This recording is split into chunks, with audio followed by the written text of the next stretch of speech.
আচ্ছা, একটা মানুষ কতটা হিংস্র জানোয়ার হলে আরেকটা মানুষকে এভাবে মানে ওপেনলি শুট করে, ওপেনলি হত্যা করে, হ্যাঁ?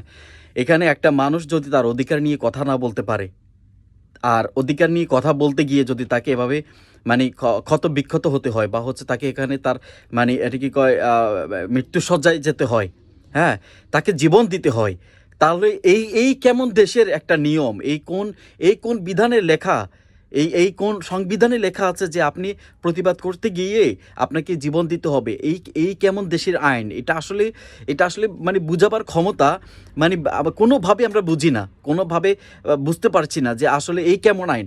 একটা মানুষ যদি তার অধিকার নিয়ে কথা না বলতে পারে, তাহলে সে কেমন একটা স্বাধীন দেশের মানে স্বাধীন দেশের একজন জনগণ হলো?